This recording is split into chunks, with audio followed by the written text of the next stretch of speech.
Hey friends, and welcome to the Happy Hour with Jamie Ivey podcast. I'm your host, Jamie, and I'm so glad you're here. Each week on this show, I invite a girlfriend to join me and we chat about the big things in life, the little things in life, and everything in between.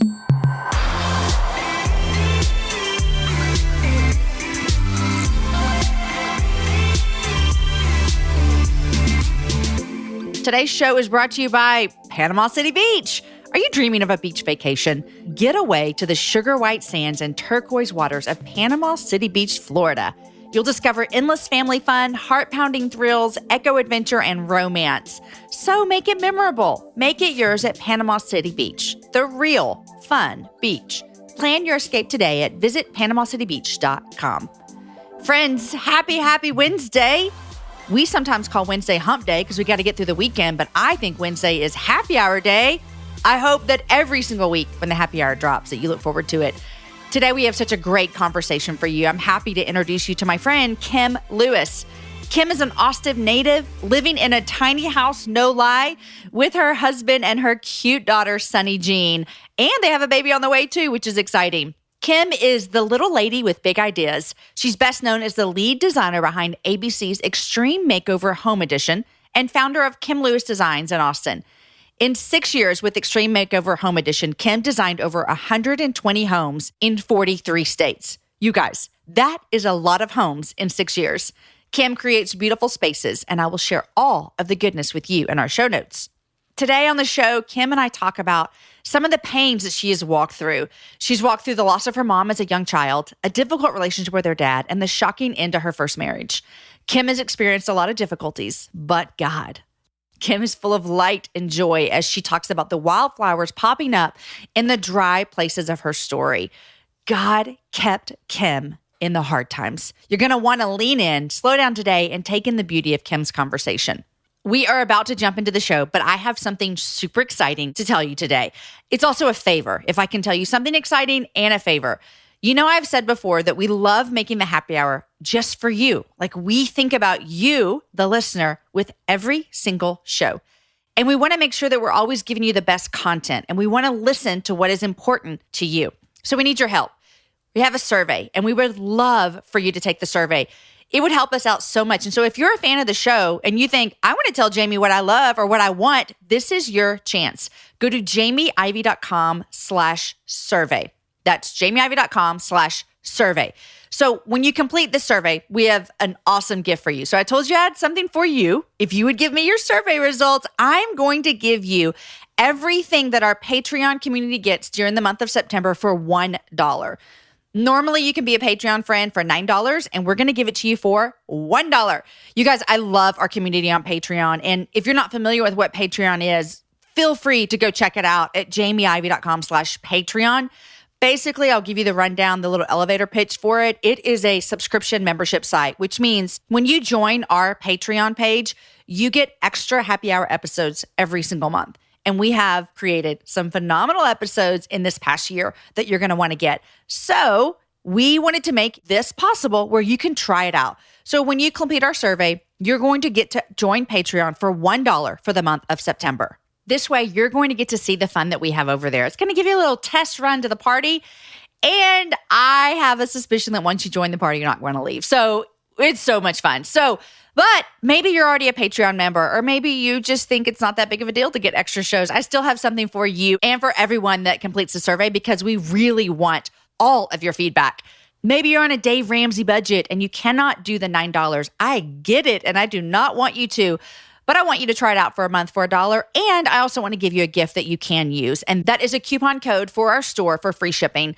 We have some great merchandise that is coming out in August, brand new merchandise that's never been sold before. And I want you to have free shipping on that. So please know that we are always thinking of you when we create our podcast. And we want to know more from you. Go to the survey, jamieivey.com/survey. Please, please, please do me that favor and get your gift of $1 for Patreon plus free shipping. Okay. Thank you, guys. Here is my conversation with Kim Lewis. Hey, Kim, welcome to the happy hour. Thank you, Jamie. I'm so happy to be here. It's an honor. This is fun to have you here. And I shouldn't tell people this because it might get some preconceived idea about you, but this is your very first podcast. Yeah, it is. Which I'm okay to admit that. I'm actually really honored. Yeah, I'm honored to be here. I'm honored that I'm your first show. Yeah, I'm excited. You're going to be getting all the calls to be on more podcasts now. Thanks. We'll see. They'll be like, who is that 12-year-old girl? Okay, introduce yourself in a 30-second thing for my people. Yes. My name is Kim Lewis, and I'm a designer based here in Austin, Texas. I grew up in Austin, and I'm 38 years old, but a lot of life has been lived in those 38 years. A lot of different things have happened, and people call me Kim Possible. I don't take no for an answer. And I love what I do. I'm real passionate about a lot of different things, but especially my work and being an entrepreneur and being a working mama. That's right. Yeah, and I live right down the street from you. I know. In a tiny house. In a tiny house. Like, and I you have one little girl. Live in a like I have an office in a tiny house. And let's say you told me yours is what, 560 square feet? Yes. What do we think this is? Oh, this is I feel like it's like 200. Under 200. Yeah, under 200. Yeah. It's tiny. It's tiny. This is a real tiny house. Yeah, we live in... Yours is like 2... That's right. It's 2 units, like living room and bedroom, and we are outgrowing it very quickly. Yeah, because you're about to have another baby. Yes, we have an 8-month-old baby, almost 9-month, an 85-pound lab in there. The lab is the thing that drives me the most crazy. Yeah. Yeah. So how far apart are your kids going to be? Oh my gosh, right under 15 months. It's crazy. Is that Irish twins? I think Irish twins is under 12. Right. It's in the same calendar year. Is it? I think so. Oh my gosh. But people keep telling me, oh, you're having Irish twins. I'm like, okay, well, I don't know what they are. Believe the people. I know. Believe the people. Yeah. 2 of my kids, now, granted, I didn't birth them, but 2 of them are 6 months apart. Okay. But my 2 kids that I had, like from birth, are 22 months apart. So I birthed Caden, and then 22 months later, Deacon came home to us. Oh. And here's my advice I give to my mama friends that have kids close together. And that is, it is so hard in the beginning. It is so fun right now.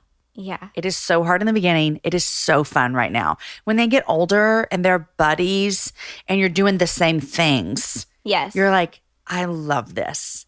But at the beginning, it is so hard. Yeah. But you know what? Hard is not bad. I honestly don't even require that much sleep, so that's a good thing, you know? But yeah, I'm definitely, I'm not prepared. There's no way you can be prepared for 2 young babies. But I'm excited for the challenge. It is going to be a challenge, and I love it. Yeah. And you're Kim Possible. I'm Kim Possible, y'all. So you can do it all. Okay, so let me recap how you and I met. Is we have a mutual friend, Amanda Brown. Yes. Amanda works on my team. She's been on the show. Listeners probably know who Amanda is. And I cannot remember. I was trying to rack my brain if I met you and Joey at church that day or if Amanda had already told me about you. I think I met you. And then I told Amanda, I met this woman named Kim. We met at Jessica Honegger's house. Oh my gosh. At a noonday party. Did we really? Yes. And then we came to Austin Stone the next week because Joey was going to the Austin Stone. And so I was like, oh, we got to go say hi to Janie. But we also know. Was it a noonday party or was it like an AJM Christmas party? IJM. Yep. Her Christmas party that she does? Yes. That's right. That's exactly right. And then you came up and said hi. And I was like, Erin, here's a girl. Okay, yes. And what I didn't know about you, which I think is pretty cool, and we'll talk about it a little bit, is that you spent some time on Extreme Home Makeover. Tell us. Extreme Makeover Home Edition. Extreme Makeover Home Edition. Was there other editions? On ADC. No, I think at one point they did some kind of like body edition, but that was not us. Okay. We were the home makeover show. So you were the home makeover show. Yes. Which, were you on TV or behind the scenes? Always behind the scenes. You might see me pop in, but it looked like a volunteer. I was in a blue shirt. I worked for the show for 8 very long years, and it was like working with the circus, but it was so fun. So all this time I thought that you were on TV and I just never saw the show. Oh, no. No, I mean, you know what I'm just thinking. I was like, right. I don't remember this show. I guess Kim was on it. You were not behind the scenes. Yes. So I was the lead designer on the show. And 2006? Yeah. I got hired. I was working here at Four Hands and I got hired by a producer. Yeah, I love them. Got hired by a producer. I was like, oh man, this job would embody everything I love. I love traveling. I love helping people and I love designing. So when the producer was like, we want to hire you, I was like, sign me up. That sounds amazing. And I ended up working on the show for 8 years, becoming the lead designer. I did all the architecture, the interior design, led a team of almost 30 people, carpenters, designers, interior. I mean, it was insane. And so give me just like you said you worked with the circus because you guys were on the move and you built a house in 5 days. Yes. Yeah. So tell me this real quick. Mm-hmm. How many houses did you build in a year? 25.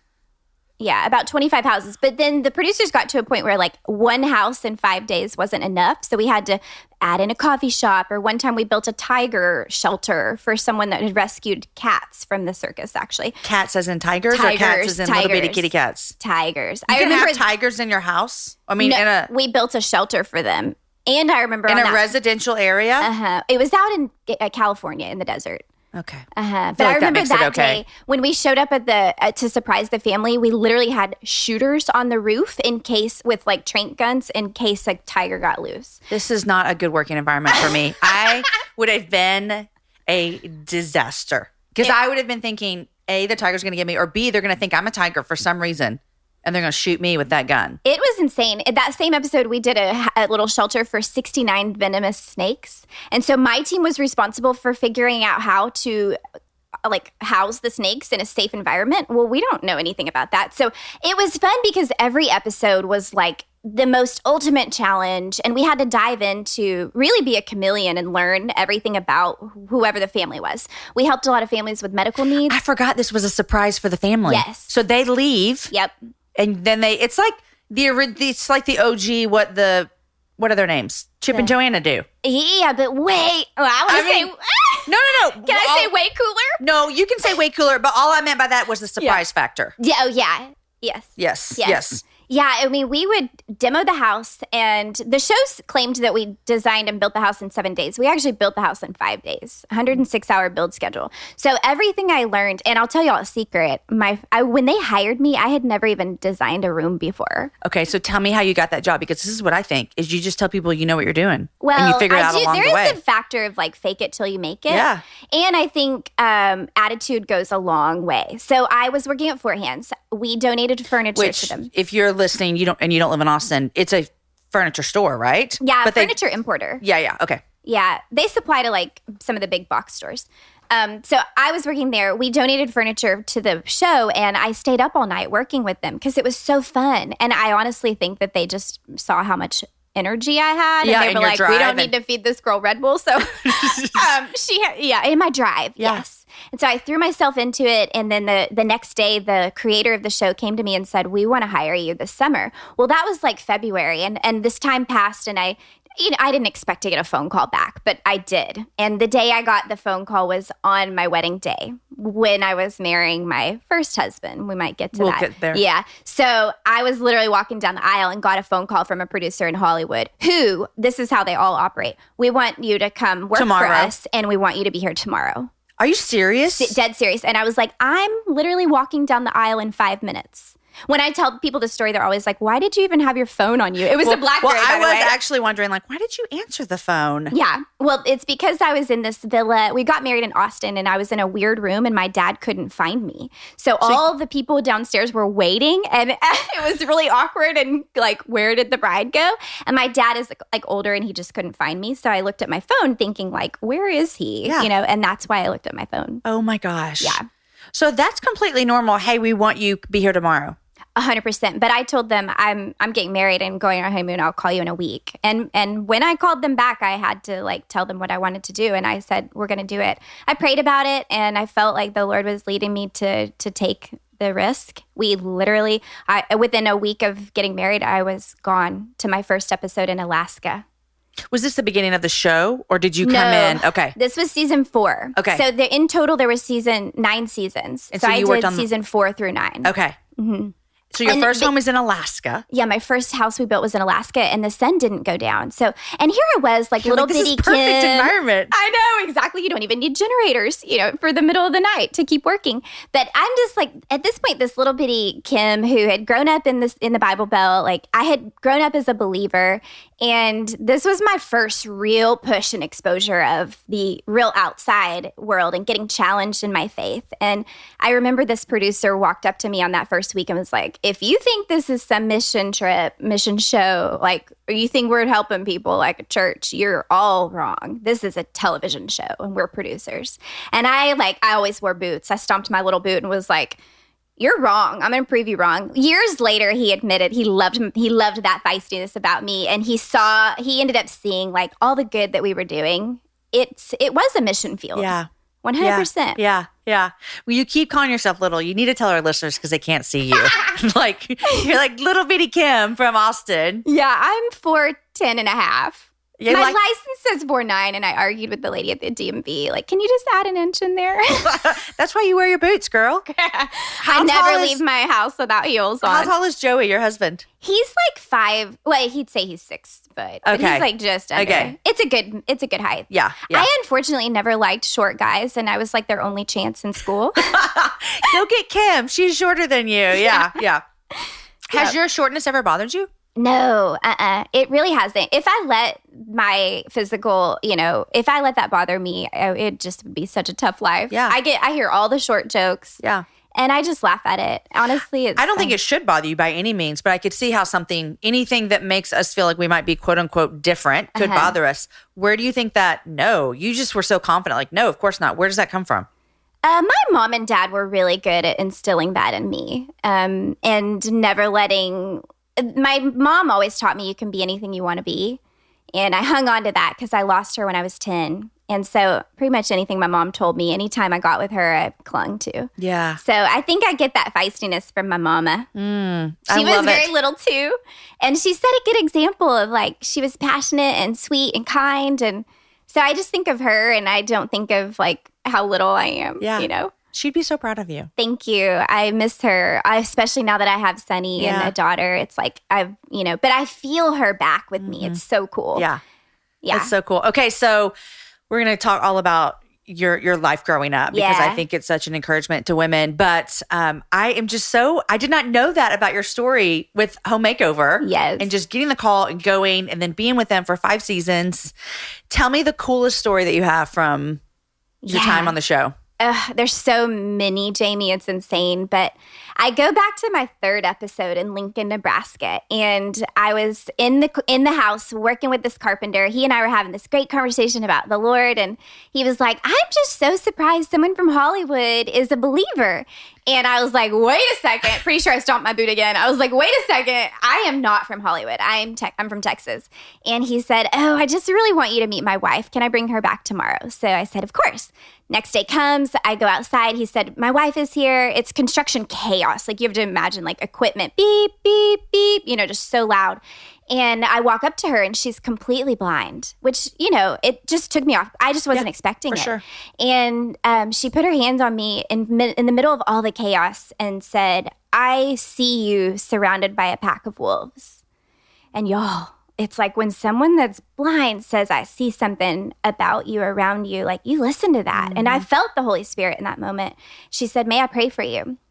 And I was like, absolutely yes. It was this beautiful picture of like, I think it was a kind of a prophecy of what was to come, but also just a reminder that no matter what battlefield we're in, that the Lord sends the right warriors to protect us.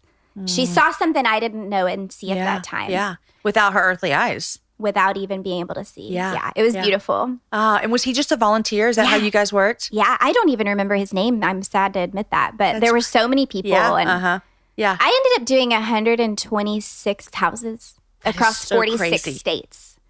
So you would go to Lincoln, Nebraska, work on a house. Mm-hmm. I'm guessing you're there for like 10 days or well, in the beginning when I was a design producer, I was there for 3 weeks. Okay. So I really got to know the locals. Yeah. That's why as a designer now, I call myself a global local because I really love going into a place and like finding the best cool coffee shop, learning all the people and really like diving into the culture. And I did that on Extreme Makeover all over America, like Murfreesboro, Arkansas, like you name the most like weird. I used to live in Murfreesboro, Tennessee. Nuh-uh. Yes. I know. I love that place. Yeah. MTSU is there. Yeah. It's outside of Nashville. Yeah. And isn't it close to Franklin? Yes. Yes. I love Franklin. Yeah, it's the beautiful. cutest little town. So you would go in design and then you'd go back to LA. Yeah. We always went back home. And so when I say I lived in LA for, 7 years, I barely lived there. But I did love my time on the West Coast. Mm-hmm. So you're married. You get married right when the producers call you. You're in a marriage. Yep. That is hard. Yeah. Well, at first it wasn't. I mean, people called us the power couple. They were like, "Oh, I want to marry someone like your husband. He's so great." And we met at church here in Austin and got married. And literally, I went to that show in Alaska. He packed the Penske truck. We met in Los Angeles, gave ourselves 3 days to find an apartment to live in. And we didn't realize how hard that would even be. Like parking a Penske in Los Angeles, like, it's not Texas, y'all. Right, yeah. Dorothy, you're not in Kansas anymore. Yeah. I mean, it was such a shock. But he did support me a lot. He wanted me to do what I wanted. He wanted me to use my gifts and talents to serve the Lord. He saw all of that, and he supported that for years and years and years. We were married for 8 years. And then fast forward to the day before you left to go to Ghana. Yes, fast forward to November 8th. Actually, July 20th, he comes home one day and just admits to me that he'd been cheating for 6 of the 8 years. And y'all, it is the day that crushed me. Because I had grown up with a dad that had cheated on my mom, and trust was a big factor. I didn't easily trust men, and I never had a good example of that. So he knew this was the thing that would crush me, which is why it took him so long to admit that. But the guilt was literally eating him alive and crushing him, and the shame. And he had been cheating on me for 6 of the 8 years while I was traveling around with Extreme Makeover. And there had been moments that I felt like I need to question him about this, and I need to ask him. Like, we had transparent conversations all the time. And I followed that instinct, but I also didn't want to ever project my dad onto him. So in that marriage, I was very cognizant of, like, I don't want to assume that he's my dad. Because you already struggle with having those fears anyways. Absolutely. And it wouldn't be fair to someone yes, to project that on them when they haven't done anything that you would know of. That's right. Yeah. And we all know as women, fear is can be gripping. Yeah, yeah. So he confesses that to you. Your world crumbles down. Crumbles. Because in one hand, your husband's confessing unfaithfulness. You're also going, I knew this was going to happen. Exactly. Yeah. And so what happened then? What did you guys decide? You know, my gut reaction, I had always told him, if you do that, I'm leaving. But my gut reaction was not that. It was to hunker down and to fight for that marriage. And I wanted so badly to do everything that in my power to fix it. And I know it's a two-way street. And so we threw ourselves into counseling, but he continued to lie. And so months passed by, and it was not good. I started clinging to the Lord. I did so when I had lost my mom, I clung to the Lord. And I feel like in times of tragedy, you can either go away from the Lord and blame him and deny him, or you can lean into that fire and trust that you're not going to get burned, you know? And so every time growing up, my reaction was to lean into the Lord. I really trusted God. Which is just... It's a beautiful gift it's almost like this gift of faith of you going, I do trust that somehow this is going to be okay. Yeah. And that's hard. It's very hard. But I really love the phrase of, like, having faith like a child. And I really think the Lord loves it when we can show that amount of faith that I don't know why or where this is going or why you're letting this happen, but I do trust you have an end game here. Could you look back and see, like, okay, I went through something super tragic at 10, I leaned in, and you have been faithful still? So it's almost like you had this solid ground to stand on, that you had seen God show up before. Absolutely. I've felt God so many times, so intimately through this life that I literally can't deny him. Yeah. He always surrounded me with warrior women. I grew up with a really strong line of East Texas women, and he always brought everything I needed when I needed it. Yeah. So this happens, you're fighting for your marriage, and then... It's not working. Yeah. You know, it's not working at all. And I want to tell you a story that is just so cool. Talk about intimacy of the Lord. I was in a counseling session with my church counselor, and I told her I had this vision. I'm an artist, right? I'm a designer. So I see in visions, and the Lord gives me dreams, and, like, I see things. And I saw this vision of 4 boulders. And I told my counselor, I just feel like I have these 4 boulders in life that I cannot move. They're just blocking me. I can't move past it in life. The first boulder is losing my mama. The second was my dad and all the issues there. That would be a whole nother podcast. Yes. God bless. The third was losing my grandmother, my mom's mom. And that felt like losing my mom all over again because she really raised me. And the fourth now was my ex-husband, and this, like, realization that divorce was right around the corner, or it could be. And so I don't know what to do with these 4 boulders, I said to her. And so I get back in the car, drive down the 405. Anyone from LA knows the 405. Yeah. We say that. I get home, and in my mailbox is this, I could pull it out, is this card that is this little girl in this black and white picture, and she's pushing 4 boulders. Wow. Y'all, I mean, every time I tell this story. You had just told this to your counselor. I had legit 1 hour before told my counselor, there's 4 boulders I see. In my mailbox is a card from one of my best friends who sent me this card. And inside the card, it said, Kim, I feel like you're this little bitty girl that's always had to do big girl things. It's time to let Jesus move your rocks. Every time I get chills even when I tell the story. Yes. And it's like, what? So I just fell to the floor and I said, Lord, I knew I had an independent spirit. I had grown up on my own. My dad was an attorney. I had to do a lot on my own. So it's like the Lord needed to break my independent spirit to move myself away and let him move in. You know, he was telling me, girl, I've got you. Yeah. I want to move these boulders, but you haven't let me. You've been doing it on your own. You don't need to do that. All the way from 10 years old. Yes. When your mom died. Yes. To now this impending divorce at however old. 34. Yeah. 34. Yeah. Yeah. So for 24 years. Wow. Uh-huh. He was like, we're going to break this independent spirit. So it's like the Lord was so intimate.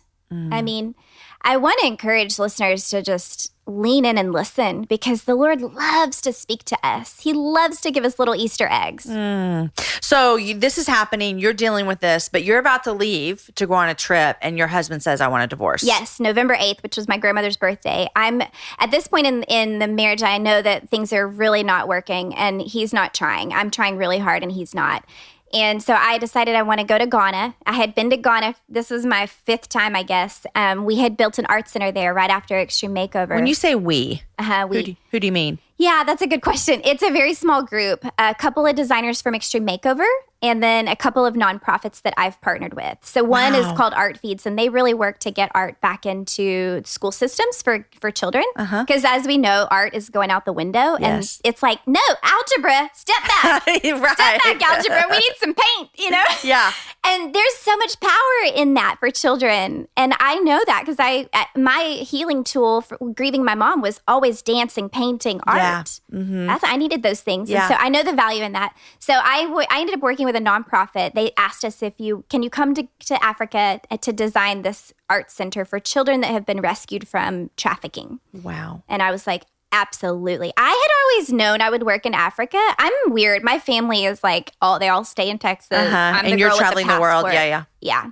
And so I had been there several times. That was sort of a home base for me. I really feel like alive there. I know when I'm on Ghanaian soil, I'm exactly where the Lord wants me. And so in that moment of desperation and depression, I was like, I need to go touch base I need to go do something for myself. Gives you life. Yeah. Yeah. And so he told me at midnight before a 5 a.m. flight that he is so cowardly, honestly. Yeah, I know, girl. Yeah. I see your face. I know. So he knew I was going to be away in Africa. And at that point, I'm like, do I need to not go? But I had already tried so dang hard. Yeah. And so I got on that plane. I cried the whole way there. I mean, I can't even, I know there's some women that are hearing this that know.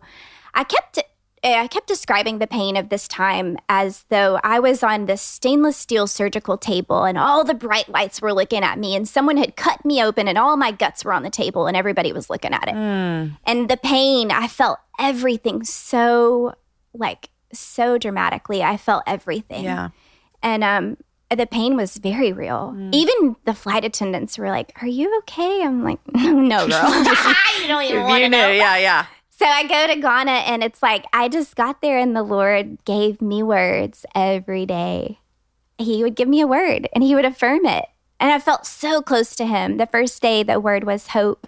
And he would affirm it in some weird way. Second day, I was in the shower and I heard the word spirit. Like you're praying. If people are listening, like, how does God give you words? Like you're just praying and it feels in your spirit, hope is today. It was different. But yes, I wasn't actually, the first day I wasn't even praying. I was kind of just waking up and I was in that state of kind of meditation. I wasn't literally praying. I was just kind of waking up and I heard the word hope, really a voice. And I feel like when you hear that voice and you where did that come from? It's the Lord. A lot of time. It can be. Yeah. So second day I was in the shower and I heard the word spirit and I walk out and we're getting in the bus and my friend goes to me, I was just down at the lake praying and the Lord told me he wants you to walk in the spirit today. And it was within 30 minutes, you know? Yeah. And I'm like, okay, Lord. Okay. You know?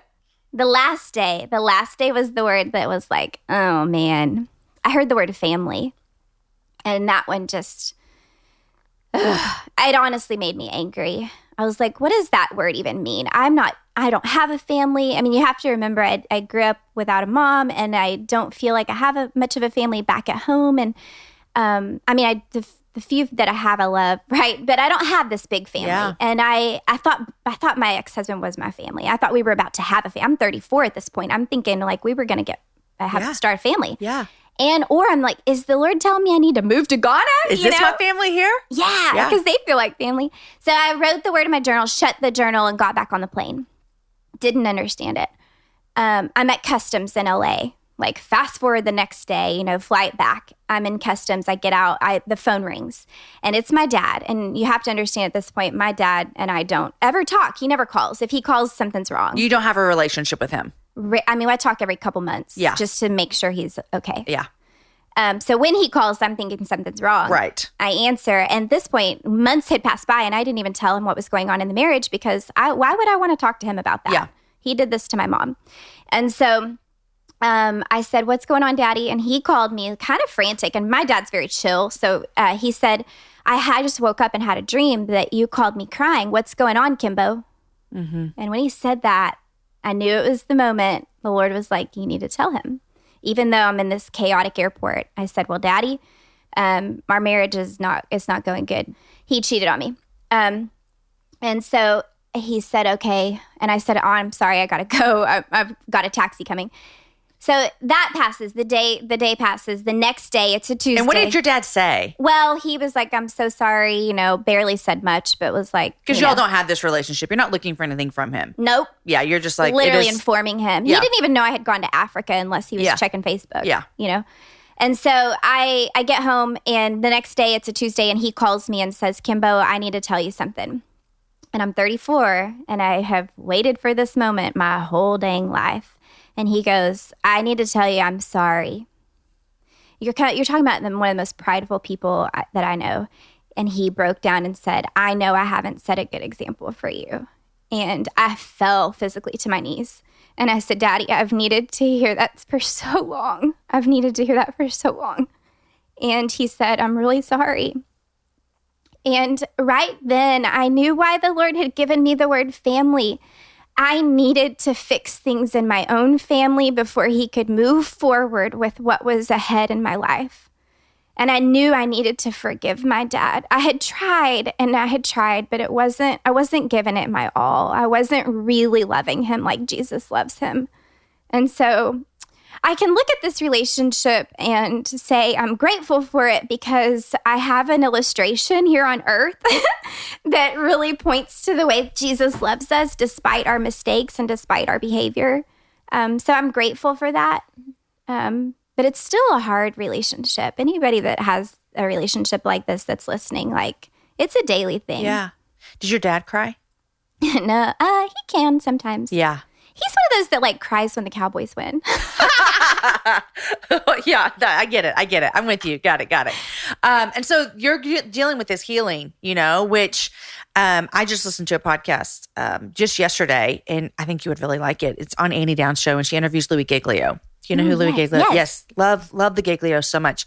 And he just wrote a new book called Not Forsaken. And a lot of it is about, full disclosure, haven't read it yet, but he was talking yesterday in this interview about dads and their relationships to their children and just how now it is such an issue. Mm-hmm. And so many people are yearning for that, that respect and that you did it. I give you approval from their dads. And he said that this is interesting too. You should listen to this because I think you'd like it. And I'd love to hear your opinion on this actually. He said he read this article by this woman who had surveyed 75 women who were very successful in their jobs. And he said, they're all successful women. They're doing big things. And most of them still yearned for the approval from their dad. Wow. Yes. And as I was listening, I have a great relationship with my dad. And it made me think, the times that my dad says, I'm really proud of you, they mean so much to me. Mm-hmm. So what about how has that been for you in your career, walking through that marriage, ending with your first husband, and even now with Sweet Joey? Can I call him Sweet Joey? Yes, you can. How is that, even with you having that moment of forgiveness, which is beautiful, but when I say 75 of those women, their biggest desire was to have the approval from their daddy. How did you struggle with that? I did. And I realized during counseling that I hadn't put these words on myself, but I was struggling with abandonment issues, even though I wasn't physically abandoned. Right. And I was struggling with rejection. And so I'm an Enneagram 3, right? So I'm always trying to like do everything. And I think a lot of that stems from I almost took it upon myself when my mom died to like take on her legacy because she died too soon. And, and so I tried to start doing everything and seeking approval. And a lot of that seeking approval is a stem of a root of rejection because somewhere along the line, you've been rejected or you've felt rejected. And so you're trying desperately to seek approval of others. And so that's been a very, very poignant balance for me to find because I recognize in those moments, like, what am I trying to do here? Like, who am I seeking approval from? And when you get down that unhealthy path, it's bad. It can be really unhealthy in all of your relationships, in your work environment. And so at the end of the day, it's really just our value is in Christ.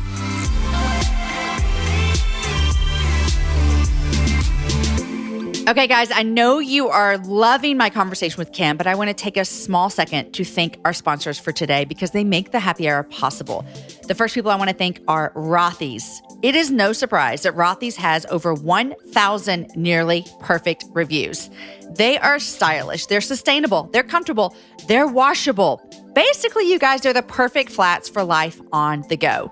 Mamas, you know what time it is. It is back to school shopping time. In fact, I was in Target the other day and there's back to school stuff everywhere. These shoes are high on my girl, Story's list of shoes that she wants for the school year. She loves scrolling the site with me and picking out her favorite designs. I love them because you know what I can do with them when she gets them dirty and stinky like kids do? I can throw them in the washing machine. That is a life hack for you. Buy shoes you can wash, you guys. Since Rothy's are seamlessly crafted from recycled water bottles, they're ultra comfortable as soon as you slip them on. What that means is there's zero break-in period for these shoes.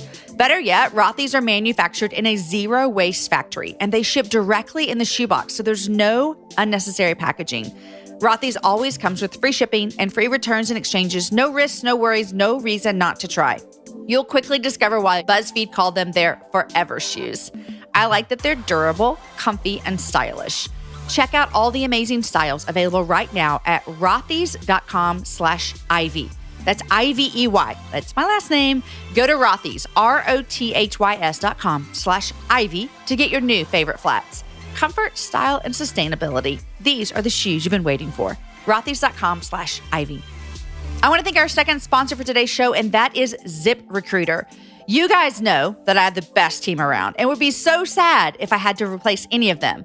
The hassle of finding a qualified candidate takes a long time. There's so many applicants that make the process so hard to navigate. But there's one place you can go where hiring is simple, it's fast, and it's smart. A place where growing businesses connect to qualified candidates. And that place is ZipRecruiter.com/HH. ZipRecruiter sends your job to over 100 of the web's leading job boards. But they don't stop there. With their powerful matching technology, ZipRecruiter scans thousands of resumes to find people with the right experience and invites them to apply for your job.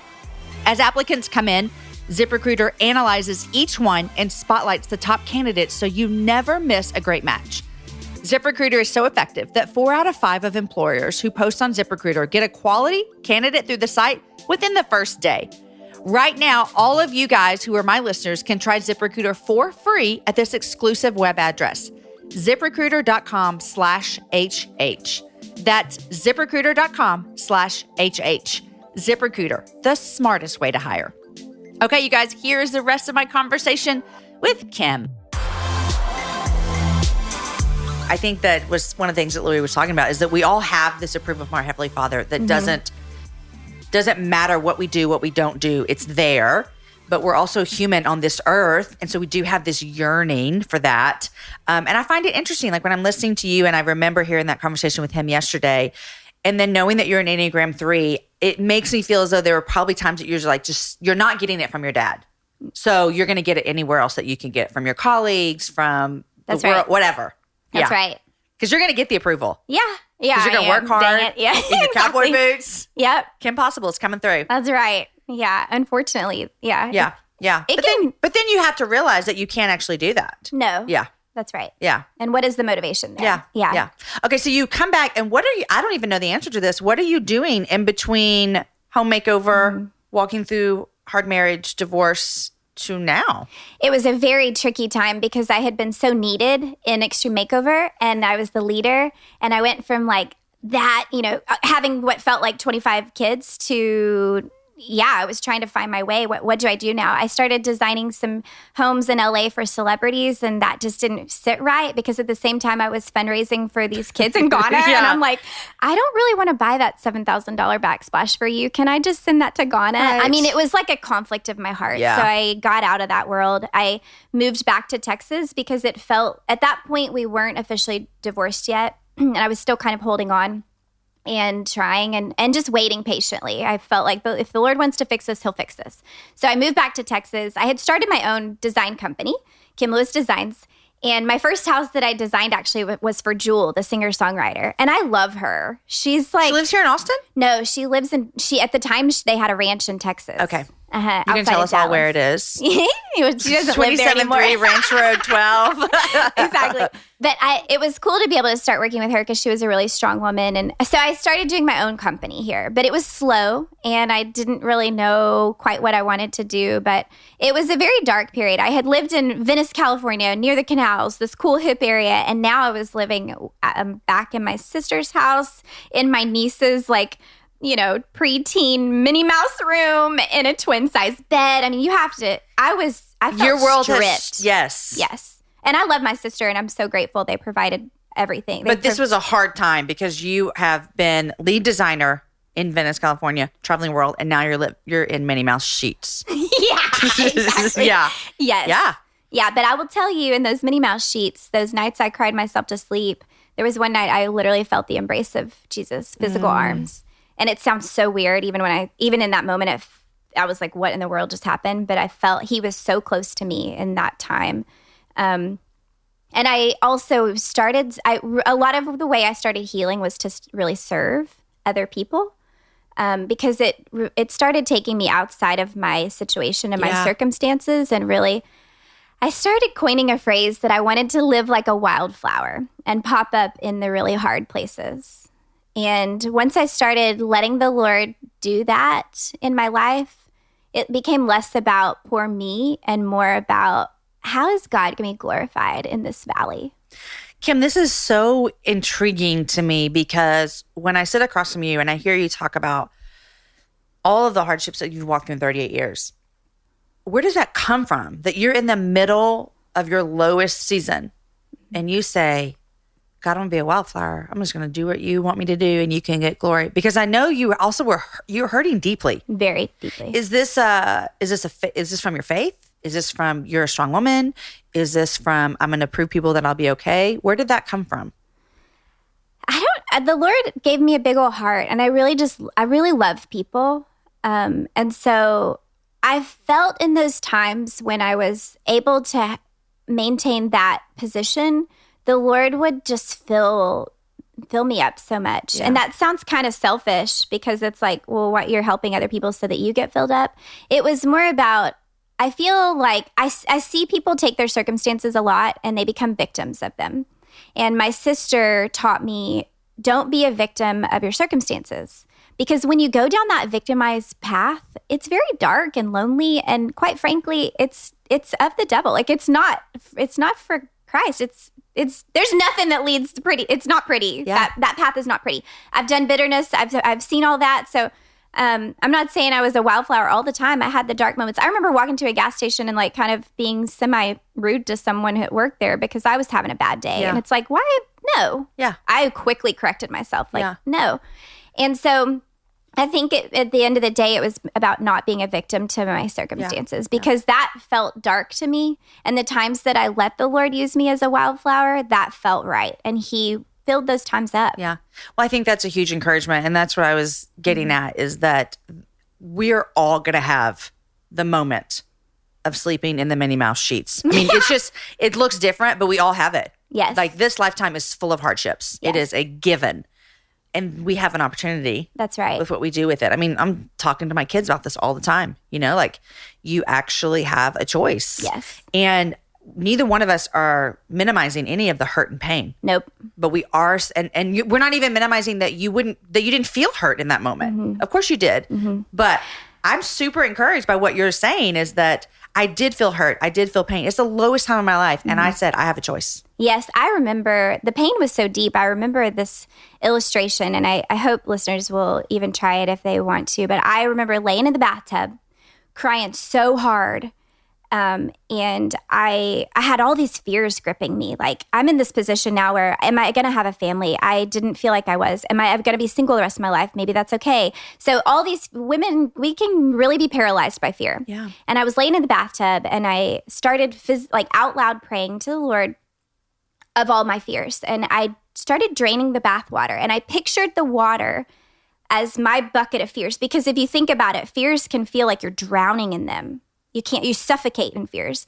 And so I pictured the water as a bucket of fears, and I pulled the plug, and I said out loud while the water was draining, and I made myself stay in the bathtub until the water was totally gone. Which we know is not okay. It's awkward. It's awkward and weird. Awkward and weird because you're laying there naked and so vulnerable. Yes. That I spoke out loud as that water was draining all the fears that I was giving to the Lord, physically giving him, because I know he can handle it, but I could not at the time. And so I let the water drain, and I did this exercise multiple times, and it was really encouraging and freeing because it was like, I am letting this water drain to the sewer. These are my fears going down the sewer. And I remember I'm visual, so I could picture them, the Lord just letting them drain. God, I'm feeling pretty vulnerable right now just thinking, I mean, just imagining if I were to put myself in a bathtub and imagine everything that plagues me and then letting it go. That is very vulnerable. And that is saying, I mean, you're naked. You're naked. And so you're like, God, I'm before you. It's nothing. And you can't cheat. You can't get out before the water's gone. If you live in LA and you have a house that Kim designed, you might have a heated floor. So that's going to be nice. Okay, so let's fast forward a little bit to Joey. Mm-hmm. So Joey's your husband now. You said you met. How'd you meet? We met because he was working for a builder, and he was buying bar stools, and he found a picture from a juice bar that I had designed on Instagram. So I tell people the quick version is we met on Instagram. This is the best thing, yes. Yeah. But he asked that architect, hey, dude, where can I buy those bar stools? And they said, you'll have to ask Kim Lewis. So he direct messaged me. And it was like 2 days before Valentine's, and I saw it 2 days later and on Valentine's, and I said, oh man, don't buy those bar stools. They're really uncomfortable. Actually, my client wanted them. I did not like them. And so he's like, it's too late. I already bought them. But do you want to go out for a drink? so I was like, sure. At this point I wasn't. You knew nothing about him? No, I mean, no. Obviously you can Instagram stalk people. Kim, I'm over here feeling like a little I'm nervous I know this turned out great. Yes. I'm nervous about you going on a date with a man you don't know anything about. Well, I do. Yeah, I know. Well, I prayed on the way over there. I was like, because at the time I had gone on dates, but I was, again, you got to remember these trust issues they're real. They're real. But you've now been hurt twice. And multiple times in my family. Yeah. And so, I met him. We talked for 4 hours. We ran down all the things that would be deal breakers. Honestly, it was like, oh, you love Jesus? Yeah, I love Jesus. We high-fived Saved by the Bell across the table. And then, he had also been through a divorce, which I found actually comforting. There had been some unfaithfulness there with his other, and so he knew what that felt like. So that was very encouraging and assuring to me that he knows. So he comes from this line of really strong men and the Peterball boys, and I immediately felt like I trusted him, which was so of God, because I didn't think that was ever possible again. Yeah. So you and Joey get married in the cool, did you all get married in Mexico? We got married in San Miguel, Mexico. I'm going to link somehow to all of your wedding pictures. They're so fun. They're the best. I'm very colorful. And so when we were thinking about where we wanted to get married, we wanted it to be in one of the most colorful cities in the world. And that's where we went. And it was so fun. We had a parade. Yes. Yeah. And those big people things. Yeah, mojigangas. Mojigangas. They made the mojigangas to look like us. So Joey's got this they're the cutest thing ever. Shave. Yeah. It was so fun. We took 19 people to Mexico. And we dated for 7 months, got engaged, and got married within 2 months. So I planned this wedding in Mexico. You remember, I'm Kim Possible, in less than 8 weeks. I have no surprise factor going on over here. Yeah. And it was so fun. So whoever is out there planning a wedding, don't try too hard. Just have fun. Just have fun. I know. It was so fun. He's loyal, kind, and sweet, and creative, and he's a filmmaker and photographer, so we get to work together a lot. We've got a YouTube channel that we're doing, and it's just been it's insane. Someone had prophetically told me 2017 is going to be your year, and it was absolutely, the Lord just brought everything back, and it's this full, beautiful story of redemption. So when you look back on that word family in Ghana, mm-hmm. What do you feel now when you think about, you have your husband, your dad has apologized, you have your little girl, you have another child in your belly. Mm-hmm. What does that mean to you now? I see the most beautiful illustration of Christ's redemptive love, and how he is in every single detail, and how he loves us so much. Family has come completely full circle, and it's I've got this whole new definition of it. And I feel my mom's spirit back with Sonny, and that's just the coolest feeling in the world. So. Tell our listeners the story about when you were driving back from Houston when you were pregnant with Sonny. Yeah, first trimester. So I'm driving back, and I, at this point, don't know if it's a boy or a girl. And I heard a voice in my car that said, "Our time was cut short. You're having a girl." And the very next exit off the highway was Kimberly Lane, which is the name my mom gave. My mom named me Kimberly. And I immediately knew it was her. She was in the car. I felt like she knew Sonny was on the way. And she was right there beside me. And I called Joey immediately. I was like, "We're having a girl. My mama just told me." And it's so cool how I can feel her back with me. Which it makes it even more wonderful when I look back and I watch, and we'll link to this too as well, your video of you and Joey discovering that it's a girl. Oh, yeah. Which you guys are going to do nothing less than fly to the desert and paint a wall with, a paint color. So, but I'll show them what we're talking about.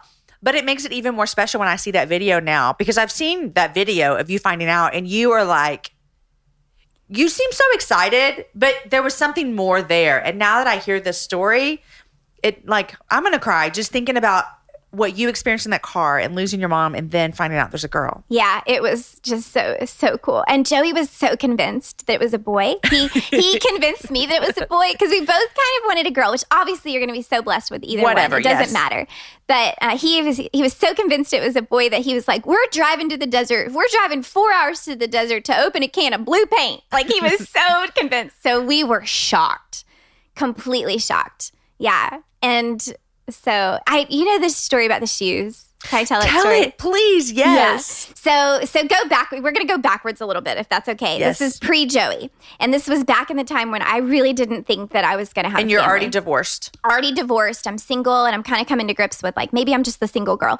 I'm in Cambodia working on another art center. And at this point, I was really struggling with worthiness. I had gone into self-destructive mode, and women, we put our worthiness in a lot of things that aren't right. When other people think of us, what men think of us, our careers, all these things. And so I was walking on a beach in Vietnam, and I met this group from Saigon. They were playing Michael Jackson, and they said, "Hey, did you know come sit with us. Did you know your name Kim means gold?" And I was like, "No, that's cool." So I sat there and talked. Next morning, I'm up reading my devotional. We're getting in a van to go meet girls that have been sex trafficked.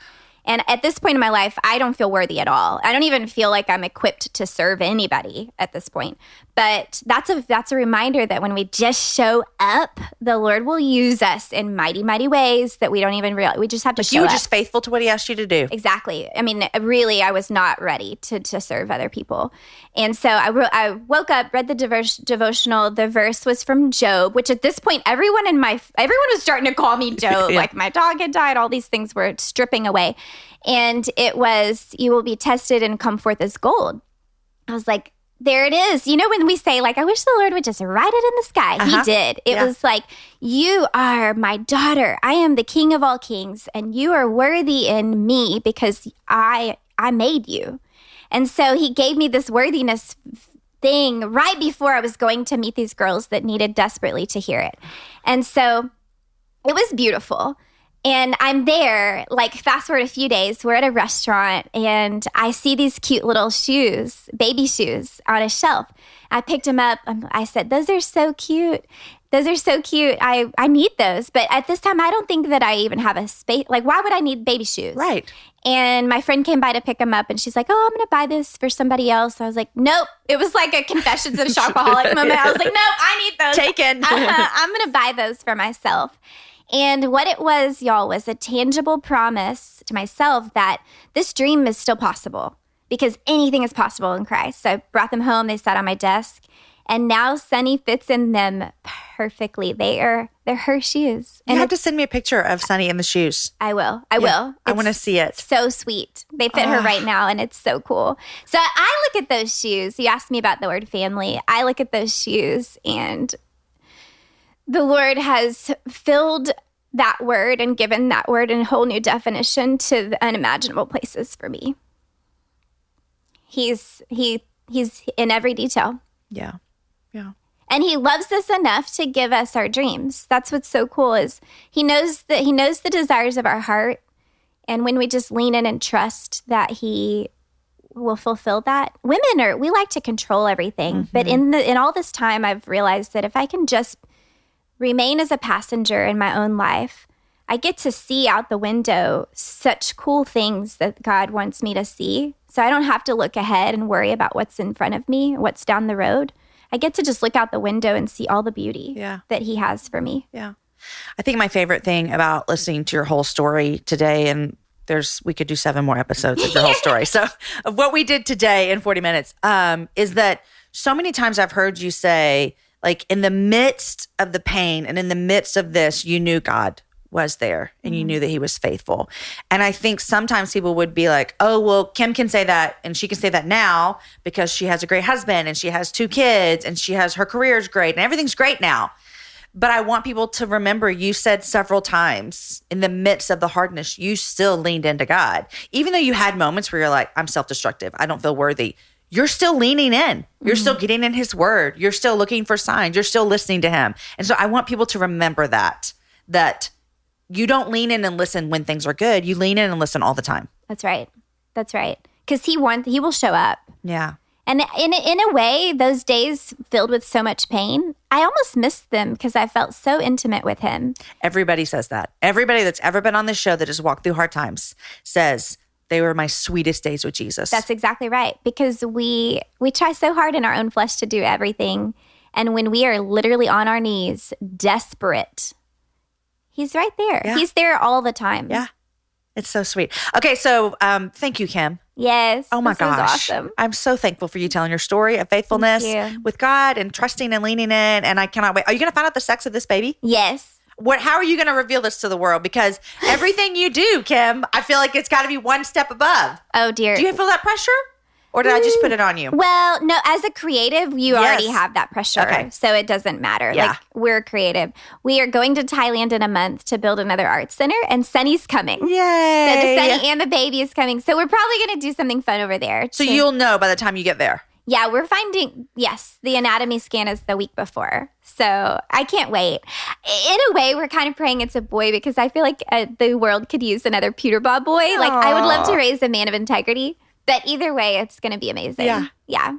That's so sweet. I'm so excited for you guys. Thank you. I always, in my interviews, ask people what they're loving and what they're reading. Yes. Right now, I'm between books, but I'm about to read Everybody Always by Bob Goff. Yeah. I'm really excited to hear his perspective on how to love. Yeah. And, I really love that idea of just loving through the borders. That's one of the reasons I want to travel with Sunny.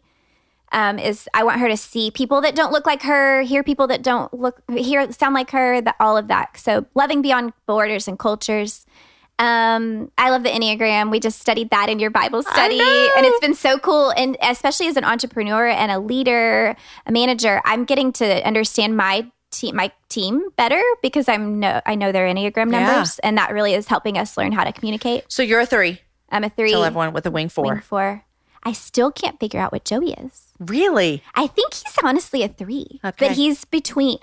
He needs to do the study himself. Yeah, for sure. I was like reading the book to him, trying to, yes. I want to know what you are. Yeah. Well, you know, because we did the class together. I'm a 6. Yes. And I'm surrounded by 3s. Yes. And my husband's a 3. 2 people that work close with me are 3s. What's Amanda? Amanda's a 3. Okay. Lindsay's a 3. You're a 3. Aaron's a 3.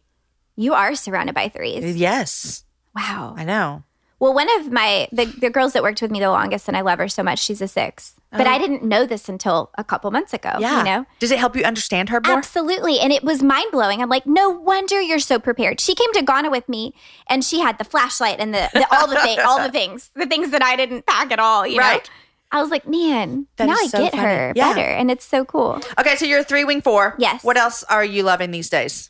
Well, Joey and I are working together on this YouTube project, and it's been really fun because we're getting to align our gifts and talents, and we're doing design tips every week, every Wednesday, and so that's been really, really exciting. Okay, so Enneagram, YouTube, anything else you're loving, or did we cover it all? Oh, we're going to keep traveling, and all my friends are like, what in the world? How are you doing this with babies? But we're doing it. We're just doing it. Yeah. I love it. Yes.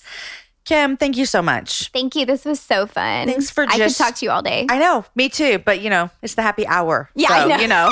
We got to call it a day. But seriously, in all seriousness, it is such a joy for me to bring women on the show every single week who are passionate about what they do. They love Jesus, and they have just real life stories that we can all relate to. And you have done just that today. And we didn't even talk about being a woman and a mom and careers. So we might have to have you back to do all that. I would love to, yeah. That's a whole nother conversation I love having and that we need to be having more. So sure. And I'm still learning every day about that one. Yeah, so I'm a new mom. Me too. Yeah. Well, I'm not a new mom, but I'm still learning. I assume we'll continue learning every day. I hope so, right? I hope so. That's what God promises us. It was an honor to be here today. Yeah, thank you so much. I want to thank a sponsor for today's show, Panama City Beach. Are you dreaming of a beach vacation? Get away to the sugar white sands and turquoise waters of Panama City Beach, Florida.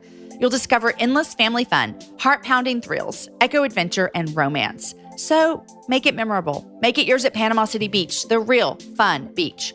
Plan your escape today at visitpanamacitybeach.com. No matter the battlefield we are in, the Lord sends the right warriors. Y'all, when Kim shared her story, I kept thinking back on what she said earlier in our conversation of this statement right here. What a powerful truth that no matter the circumstance of our lives, God is present and He is fighting our battles. It makes me want to break out and start singing that Michael W. Smith song, you guys. This is how we fight our battles. I'm not going to because you would all plug your ears and never listen again, but I love that song so much. I'm so thankful for Kim being a wildflower popping up in hard places. She is a warrior woman who is full of grace and light.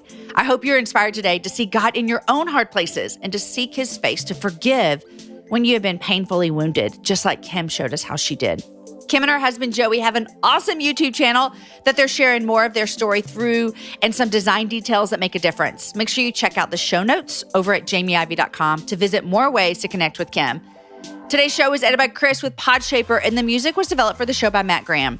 Show notes are written by Aki Slockers, and this whole thing is organized by Lindsay Sweeney. Next week, my guest is my friend Becca Matemba. If you don't know, Becca is the woman who makes me look good in all my pictures. No, seriously. If I have professional photos done in a photo shoot and Becca has done them, I'm looking amazing. She's a great photographer. She's also become a dear friend of mine. I am so happy that she agreed to sit down and share with me. She's a dear friend. We talked about family life. We talked about acting, her being a photographer. We talk about depression and what that's looked like walking through that, shame. We also talk about the church and how some woundings have happened and how we're working through that. You guys, you're going to love the conversation with Becca. Thank you for listening to the show with Kim. Don't forget, take the survey, get Patreon for $1, get free shipping. Guys, enjoy your week. Share the show with a girlfriend. Have a happy hour with a friend. And I will see you guys back here next week with my sweet, adorable, hilarious, delightful, funny, fabulous, I love her so much, friend Becca.